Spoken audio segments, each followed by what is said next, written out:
1982, Viv decides to get a new job to help finance her upcoming move to New York City, where she seeks a new beginning away from her crappy little hometown of Fell, in upstate New York. She begins working the night shift as the clerk of the local sundown motel, and while she is excited about being able to pay for her move, Viv quickly realizes that something in this place doesn't quite make sense. 35 years later, in 2017, a young woman named Carly Kirk moves to Fell and becomes the night clerk of the roadside motel as well, determined to solve the mysterious disappearance of her Aunt Viv, back in '82. This insanely intelligent and creepy psychological thriller was written by Simone St. James, author of the award-winning bestseller The Broken Girls. A highly compelling ride with amazing characters, The Sundown Motel is a masterclass of mystery that benefits from the format of dual timelines, with one set in 1982 and the other in 2017.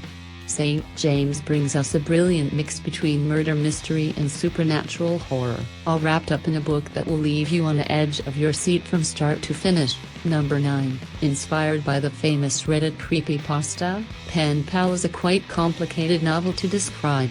In essence, it is the story of an unnamed narrator who is trying to piece together a series of strange and terrifying events from his childhood that never made sense to him. The more he dives into it, the more he realizes that all of these experiences are connected by something. Something that may have been following him since he was born. Something that may have shaped every single aspect of life as he knows it. The least we can say about Pen Pal is that it is incredibly unique. Author Daphne Auerbach doesn't pull any punches with this novel, and he takes the broad idea of a mystery in such a dark and disturbing direction that it will often make you question the very nature of the story. The book is short, but entirely worth it, and it will stay with you long after you read it. Number 8. After the passing of her grandmother, Mouse is asked by her father to clear out her isolated home and take care of her dog for the time being.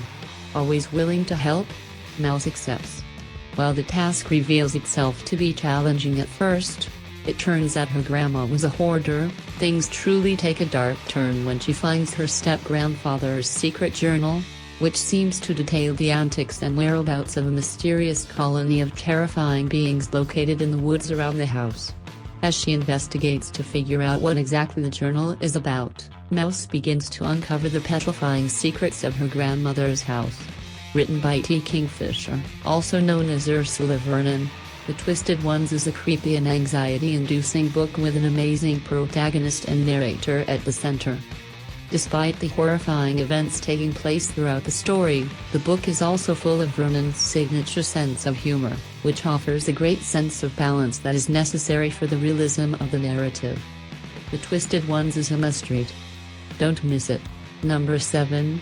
Cora, a talented no-nonsense reporter with a sensitive past, is sent to rural Georgia to cover a disturbing story about an Appalachian cult of snake handlers. There, she meets Father Michael, the charismatic priest at the head of the town's church, who seems to be hiding something behind his likable smile. Realizing that something is seriously wrong with his town, Cora decides to set aside her past drama, determined to uncover the church's secrets and take down the cult at all costs. Beneath is definitely one of those books that isn't what it seems at first glance.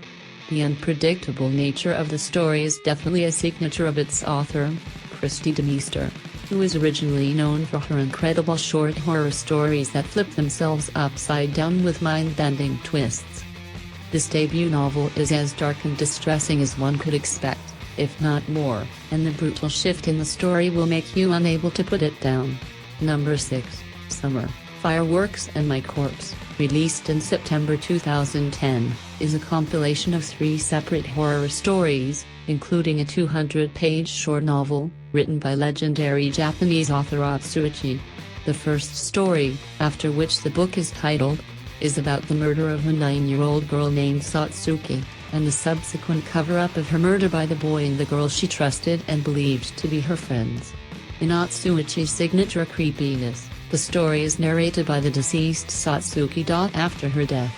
The second story, titled Yuko, is a masterpiece of unpredictable storytelling about a housekeeper who grows suspicious of her new employer.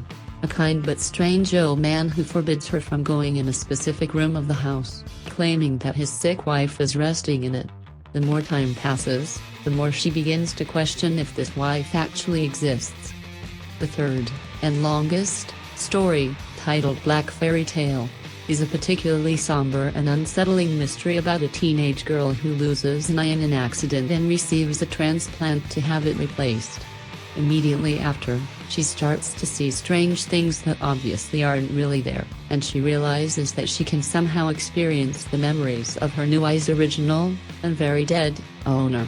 Her terrifying visions quickly begin to consume her life, especially when they put her on the trail of a missing young girl. Number 5, in under 2 minutes, Luke Ellis' life is completely transformed. His parents are silently murdered by mysterious intruders. He is kidnapped, thrown in an SUV and driven away from his home in Minneapolis. Just like that. When he wakes up, he is trapped in a room that looks just like his, but without windows. He quickly finds out that he's not alone in this place.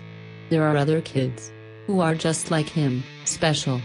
Now held captive in the titular institute, Luke and the others try to navigate their new environment as they were taken by the abusive staff to undergo strange and terrifying experiments against their will. Together, they begin to craft a plan to escape this place, under the nose of Mrs. Sigsbee, the powerful and terrifying director of the institute.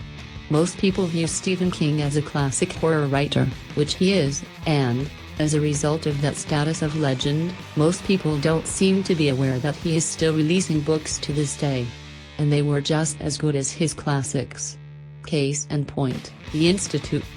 This incredible book has been nicknamed by many the hardcore Stranger Things, and, given how Stephen King properties have been received by the entire world since the 80s, and given how his work actually inspired Stranger Things, it is no surprise that Hollywood has already swooped in to adapt it into a limited TV series. Number 4, ever since she escaped the claws of her excessively abusive ex-husband by finally fighting back, Liz knows something has changed in her. She is a good person, kind, calm, polite and loving of her 2 children, but there is another part of her that sometimes comes out, and she doesn't quite understand it. It's almost like someone else is controlling her body at times. Someone angry, violent and vicious. Someone that will do anything to get what she wants. And it looks like that someone is slowly trying to take her place. M.R. Carey's comeback to horror is an absolute home run. A powerful story about coping mechanisms and the various forms of domestic abuse. The subjects tackled in this novel are handled with grace through an absolutely terrifying narrative. Following Liz as she loses control of her own mind and body is nightmare-inducing, and it is only a part of what makes this book so creepy. Someone Like Me is gripping, intelligent and extremely efficient. One of those books you will undeniably struggle to put down. Number 3, after scamming strangers, family and friends out of millions of dollars, Julia Bishop's husband commits suicide, leaving her alone to face the consequences of his crimes. In desperate need of a fresh start, Julia is presented with a strange opportunity when the son of a famous author everyone believes to be dead appears on her doorstep, and offers her to come with him and become his mother's companion in her secluded home of Havenwood, where she has been living away from society for decades. Though she is a bit weirded out by the request, Julia accepts. After all, this might be the only chance she has to leave her past behind and start over. But as soon as she sets foot in this hidden house, things get weird. Everyone seems a bit too nice in Havenwood, and a bit too accommodating. The house itself is a bit too familiar, as if every hallway gives Julia a sensation of déjà vu. And she could swear that the paintings are whispering things to her. Wendy Webb is no stranger to great horror. She is one of the masters of contemporary supernatural thrillers, and The Vanishing is a perfect example of that. Full of fantastically written characters and a core mystery that will make you go crazy, this book is a true marvel of detail-oriented build-up, with a twist that will hit you like bricks when it all comes to a head. Number 2. Victoria McQueen, a gifted young girl with supernatural ability to find lost things, is the only child to have ever escaped Charles Manx, a not-so-human maniac that kidnaps children and takes them to a terrifying place he calls Christmasland. Now that she is an adult, tormented by the trauma of her childhood, Victoria tries difficultly to move on. Until one day, Manx escapes from prison. Victoria immediately understands that Manx is coming to get his revenge, and she knows exactly how he plans to do it. Victoria has a son, and Manx is going to send him to Christmasland. This book is too strange and full of surprises to appropriately describe in a few lines. It is a big book, with a complex story so fundamentally unusual and trippy that it is almost impossible to talk about it without spoiling it. Stephen King's son and modern horror legend Joe Hill brings us one of the most unique novels ever written, regardless of genre, with a world unlike any other. Nose4A2 is profoundly disturbing, and it is without the shadow of a doubt an absolute must-read of the horror genre as a whole, with one of the scariest villains of all time to get under your skin. A TV adaptation of Nose4A2 debuted in 2019 on AMC, with Ashley Cummings in the role of Victoria, and none other than Zachary Quinto in the role as the nightmare-inducing Charles Manx. Unfortunately, with mixed reviews and a failure to properly market the show to general audiences, AMC cancelled the series after 2 seasons, and is currently shopping it around, with fans hoping that it will get picked up by another network. Number 1. When her mother suddenly vanishes without a trace, 19-year-old Ruthie and her little sister Fawn decide to do whatever it takes to find her. As they search their West Hall home for clues, Ruthie comes across a hidden diary that belonged to the previous owner of the house, Sarah Sheep, who was found dead under mysterious circumstances a few months after the death of her daughter in 1908.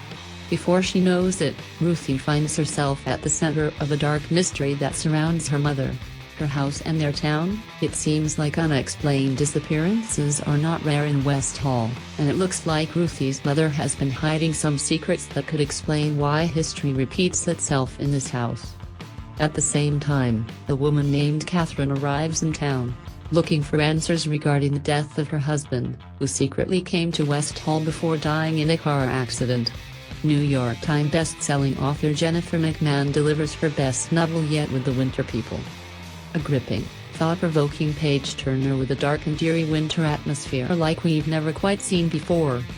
It is incredibly well written and bone-chilling, with an ending that reveals a true mastery of foreshadowing. The Winter People will leave you completely speechless, and it will definitely keep you up at night long after you read it. Thanks for watching. Be sure to like and subscribe for more videos.